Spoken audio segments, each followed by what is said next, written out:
Fala pessoal, tudo bom? Pedro Ramon aqui. Já tem um tempinho que eu não gravo nenhum vídeo, mas em comemoração aos 1000 inscritos, muito obrigado.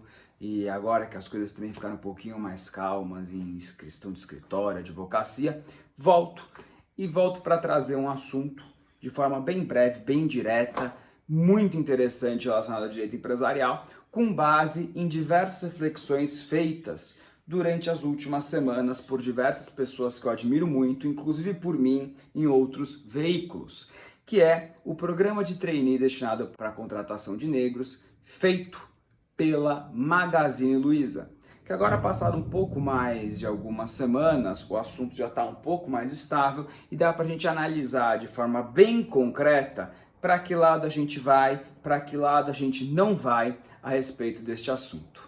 É bem verdade que ao discutir o programa de trainee e outras iniciativas de inclusão, outras iniciativas de discriminação positiva, o assunto do direito empresarial que sempre aparece, que sempre volta, é a função social da empresa. Tem vídeo no canal sobre o assunto, mas sendo bastante direto, quando a gente fala de função social da empresa está relacionado a 3 elementos. Função, que significa e faz referência ao poder funcional ou ao poder dever, que é uma categoria jurídica própria e que envolve o endereçamento de outros interesses, de outros direitos, de outras pessoas que não o do próprio titular.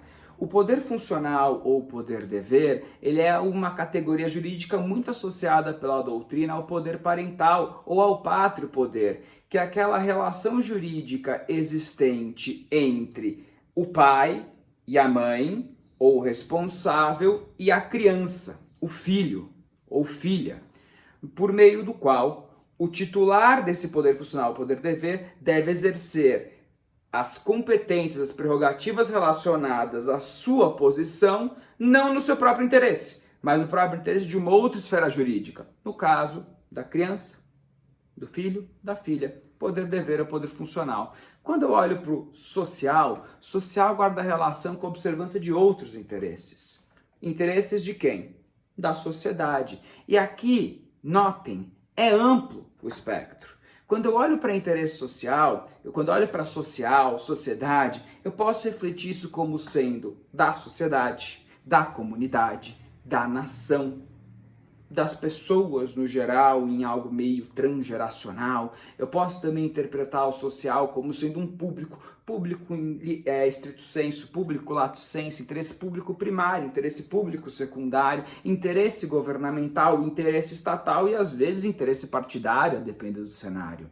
Quando a gente olha para essa forma, para essa construção, fica muito complexo de definir qual é o social, mas certamente envolve a observância de outros interesses que não do próprio titular.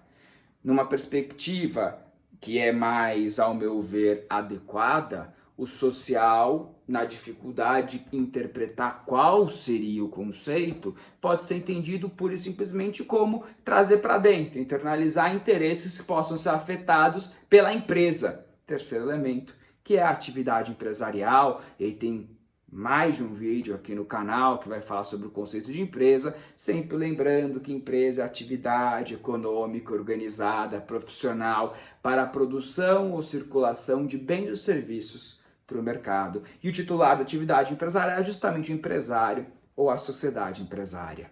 Internalizar interesses, endereçar interesses, discriminação positiva, redução de desigualdades, não deixa de ser uma das funções, uma dos objetos do direito empresarial. Certa vez me fizeram uma pergunta muito recentemente para um podcast chamado Questionando o Direito, que fica aqui a recomendação que eu fiz e abordei o caso Magazine Luiza junto com o professor Adilson Moreira, e aproveito para dar um super abraço, vou dar um super abraço pro professor Adilson, no qual o professor Adilson viu mais os lados relacionados à teoria antidiscriminatória, aos direitos humanos, e eu analisei mais sobre a vertente do direito empresarial. E a primeira pergunta que foi me feita foi a seguinte: quais os impactos econômicos que podemos esperar da decisão da Magalu? E é muito curioso que quando a gente pensa em direito empresarial, automaticamente vem a ideia, direito empresarial econômico. Não podemos pensar assim. Pensar em direito empresarial é pensar em decisões que envolvem recursos escassos, atividade empresarial e questões sociais. O direito empresarial é a disciplina que mais rápida e de forma mais impactante pode mudar a sociedade. Quando eu vou lá e eu dou um resultado positivo ou negativo para uma conduta do empresariado, eu afeto e muito a sociedade. Não é uma decisão meramente econômica no sentido financeiro, é uma decisão que só se preocupa com o bolso, se preocupa com outros interesses. Se eu for analisar, quando eu pego, por exemplo, o caso Magalu, o anúncio do programa de trainee foi recebido muito bem pelo mercado. Levou uma variação positiva de 2,6% do valor de cotação em bolsa das ações da Magalu, que é uma companhia aberta. Isso significa que o mercado, em um primeiro momento, interpretou a decisão com bons olhos, olhando para uma valorização potencial da empresa. Mas reparem que o mercado, quando faz uma valorização para cima ou uma valorização para baixo, uma desvalorização, é uma resposta imediata, principalmente nessas decisões que decidiu hoje, no dia seguinte a cotação é essa. Não necessariamente precifica adequadamente a médio, longo prazo. Então, acaba sendo uma decisão, em certa medida, especulativa, o que não reflete os reais impactos para o valor daquela companhia, principalmente o valor financeiro, econômico, patrimonial, a depender do critério que for utilizado, o valuation em si, mas muito mais reflete, quase que de forma emocional, o impacto que aquela decisão teve para o mercado.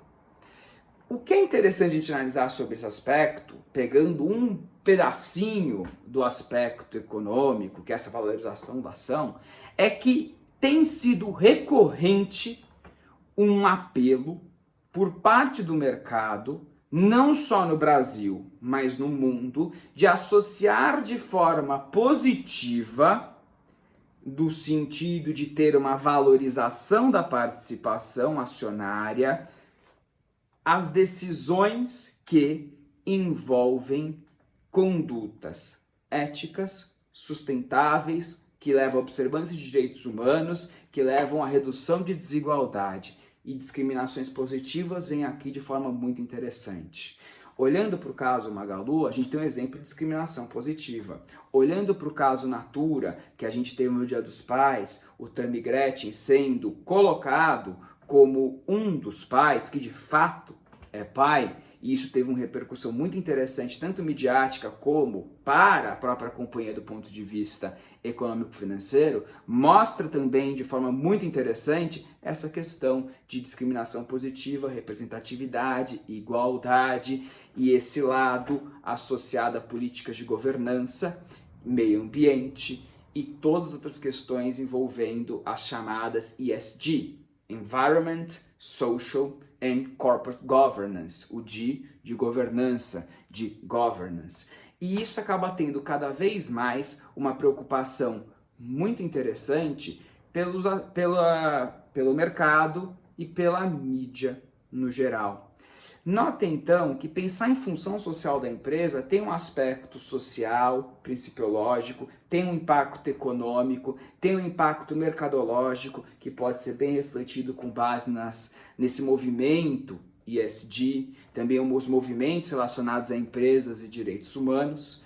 E isso não é exclusivo do Brasil. Tem repercussões interessantes e positivas no Brasil.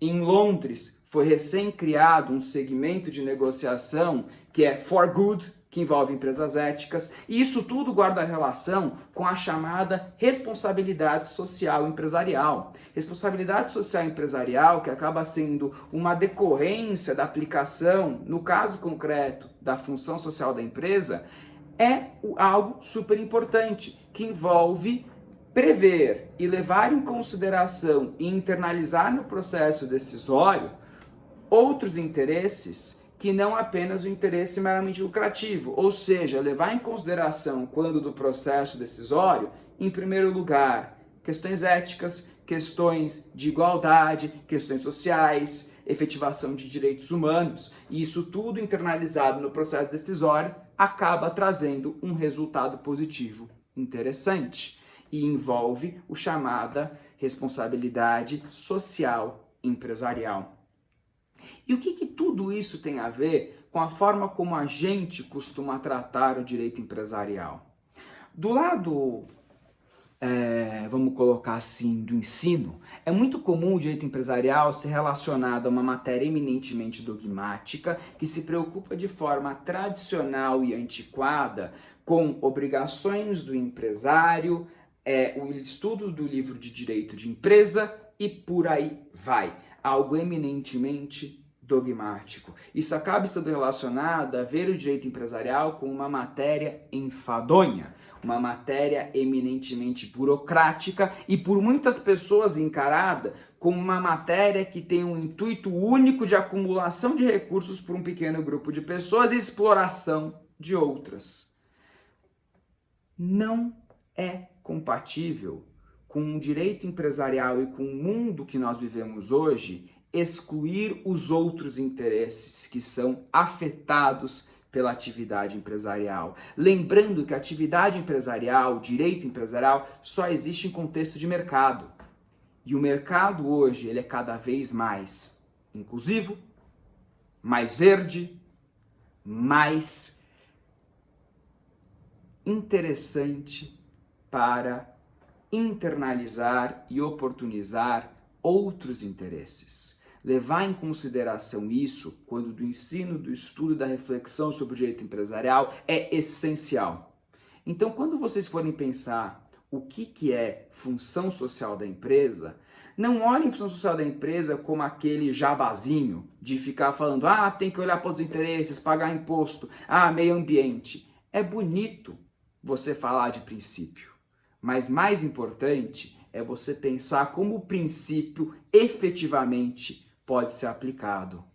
E Magazine Luiza, Natura e tantas outras empresas têm mostrado que discutir direitos humanos, discutir condutas éticas, condutas sustentáveis, condutas socialmente interessantes e positivas é matéria de direito empresarial.